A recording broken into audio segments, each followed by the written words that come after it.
នេះគឺជាការប្រើប្រាស់រូបមន្ត if នៅក្នុងកម្មវិធី Excel បាទរូបមន្ត if ហ្នឹងគឺយើងប្រើសម្រាប់ដាក់លក្ខខណ្ឌដែលលក្ខខណ្ឌហ្នឹងអាចមាន2ឬក៏ច្រើនបាទអញ្ចឹងដូចនៅក្នុងឧទាហរណ៍នេះគឺយើង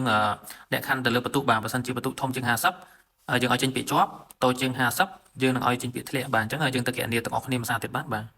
ទដល់កន្លែងនេះគឺយើងត្រូវកំណត់លក្ខខណ្ឌសិនបាទលក្ខខណ្ឌគឺមានន័យថាយើងត្រូវដឹងមុនស្រាប់ហើយថាតើបន្ទុករបស់សិស្សហ្នឹងយើងដាក់លក្ខខណ្ឌបែបណាអញ្ចឹងបើសិនជាបន្ទុកសិស្សធំជាងឬក៏ស្មើ50បាទ50ឡើងទៅឲ្យចេញពាក្យថាជាប់បើសិនជាតូចជាង50យើងឲ្យចេញពាក្យថាធ្លាក់បាទអញ្ចឹងយើងបាទដាក់រូបមន្តចូលមកស្មើ if បាទ if ហើយគឺយើងយកលក្ខខណ្ឌនេះយកបន្ទុកនេះបាទចុចកន្លែងបន្ទុកខាងលើគេហ្នឹង45ហ្នឹងបាទមានន័យថាយើងយកបន្ទុកហ្នឹងទៅធ្វើលក្ខខណ្ឌបាទបន្ទុកហ្នឹងគឺជាទីតាំងវានៅកន្លែង C4 បាទធំជាងឬក៏ស្មើបាទអញ្ចឹងយើងដាក់មក50នេះគឺយើងកំណត់ដោយខ្លួនឯងធំជាង50ក៏វា1ហើយយើងដាក់សញ្ញា double quote ចុច C ជាប់ហើយចុចសញ្ញាទ្វេកណ្ដុរ2ដង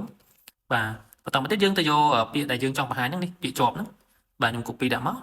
ហ្នឹងហើយយើងយកពាក្យជាប់មកដាក់នៅក្នុង double quote ហ្នឹងមកបាទបើសិនជាធំឬក៏ស្មើ50ឲ្យចេញពាក្យជាប់ហើយលក្ខខណ្ឌផ្ទុយយើងគ្រាន់តែ copy ហើយដាក់លក្ខខណ្ឌផ្ទុយមកមិនដាក់ if ទៀតទេបាទបើផ្ទុយពីជាប់ធ្លាក់ផ្ទុយពីធ្លាក់ជាប់អញ្ចឹងយើង copy ធ្លាក់ពាក្យធ្លាក់ហ្នឹងដាក់មួយទៀតមកបាទដាក់នៅកន្លែង double quote មួយទៀតហ្នឹងបាទហើយអ្នកទាំងគ្នាបានបង្ចូល enter មកបាទ enter មកចេញឯឃើញទេអញ្ចឹងមានន័យថាតូចជាង50ធ្លាក់អញ្ចឹងបើខ្ញុំដាក់50